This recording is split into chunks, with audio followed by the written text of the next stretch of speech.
Muy buenas tardes, abogada. Mi nombre es Gonzalo Pineda Perdomo, soy del campus de Santa Bárbara y mi número de cuenta es 2020-150-124. A continuación les estaré hablando sobre la interpretación del tratado.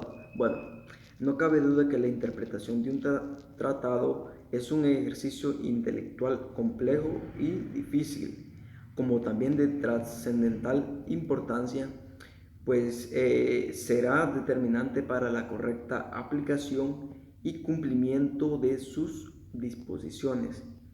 La interpretación de los tratados suele ser definida por la doctrina de los publicistas como una operación intelectual que tiene como fin determinar el verdadero sentido y alcance de las normas jurídicas internacionales contenidas en estos instrumentos, aclarando los aspectos oscuros o ambiguos que tales disposiciones pueden contener. En este sentido, la interpretación busca comprender el tratado y el sentido que las partes quisieron darle a este tratado. También la interpretación además estará presente en cada vez que se ejecute o que se aplique un tratado, pues como bien lo comenta Sker, que todos lo que aplican un texto lo interpretan sin percibirlo siempre y siguen con este fin un cierto método. En general, la interpretación de un tratado plantea dos interrogantes fundamentales a resolver, que son: la primera de ellas es quién puede interpretar un tratado y la segunda es cómo llevar adelante esa interpretación. Bueno, y como segundo punto tenemos los sujetos que pueden interpretar un tratado. Bueno, la interpretación de un tratado puede ser efectuada por diversos sujetos o entidades atribuyéndoles diversos efectos jurídicos en cada caso. Así, la interpretación puede ser realizada por los propios estados partes de un tratado, todos ellos en conjunto, ya sea el tratado mismo o en un acto posterior. A esto se le conoce como una interpretación auténtica y sus efectos jurídicos no se limitan a las partes del tratado, sino que también son oponibles a terceros. La interpretación de un tratado también puede ser efectuada por un órgano jurisdiccional internacional cuando las partes en un litigio le reconocen competencia para resolver una controversia existente entre ellas. En tal caso, la interpretación efectuada por el tribunal surtirá efectos jurídicos para las partes en cuestión y sobre la materia objeto del litigio. De igual modo, la labor de interpretación de un tratado puede ser hecha por diversos órganos del Estado, como pueden ser el Poder Ejecutivo, el Poder Legislativo y el Poder Judicial, y también el Poder Constitucional o el Tribunal Constitucional. En este caso, la interpretación, conocida en doctrina como interpretación unilateral, solo surtirá efectos jurídicos en el derecho interno de aquel Estado, no siendo oponible a los demás Estados partes del acuerdo. También es muy similar al caso anterior.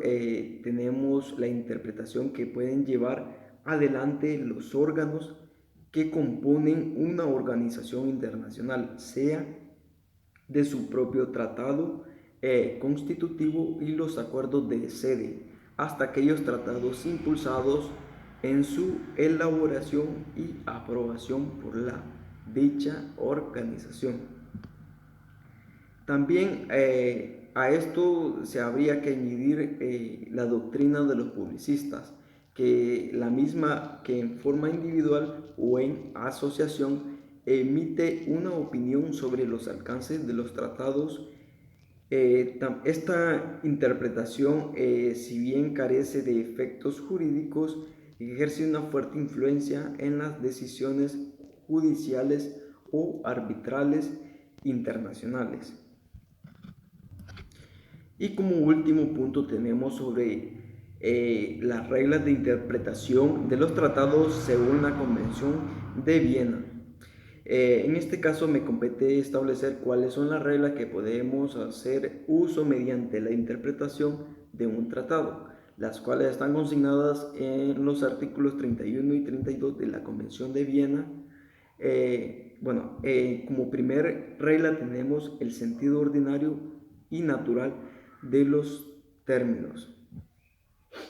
Esta norma nos dice que las palabras o términos utilizados en un tratado deben ser interpretados conforme a su sentido natural y corriente.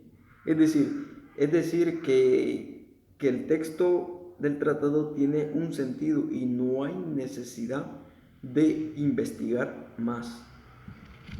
Como segunda regla tenemos el contexto.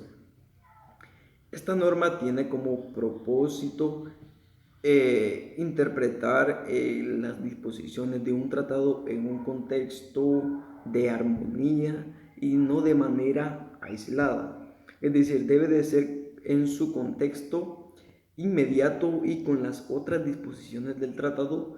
Debe estar su preámbulo y anexos, así como otros acuerdos concertados entre las mismas partes que amplíen o modifiquen el tratado original. Como tercera regla,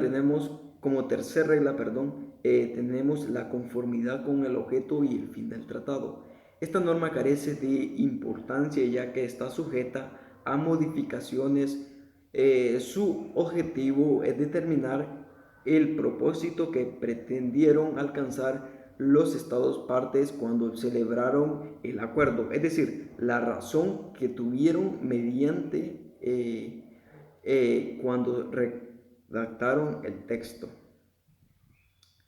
Y como cuarta regla tenemos la conducta ulterior de las partes. Bueno, esta norma nos dice que debemos de estar frente a la aplicación o implementación sistemática o repetida de un tratado, ya sea a través de una práctica concordante de todas las partes o mediante una conducta unilateral de ejecución que haya sido aceptada por todas las otras partes del acuerdo. Y por último, también tenemos toda norma de derecho internacional aplicable.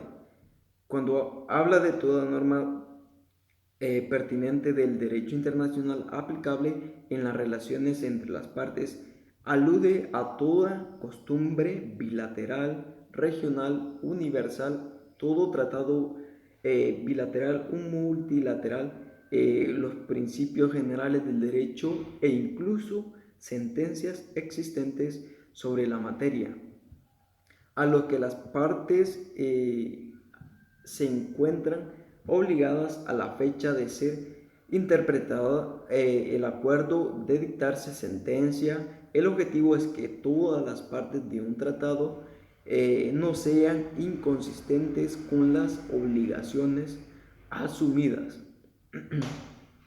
Y por última regla tenemos el efecto útil. Bueno, ya como último punto, esta norma nos dice que cuando se analizan disposiciones de un tratado, se debe de escoger aquella interpretación que le brinda un sentido, efectos prácticos o una utilidad a las mismas, descartando aquellas interpretaciones que conviertan el acuerdo en inejecutable o inútil. Bueno, esto sería todo por mi parte, abogada. Bendiciones.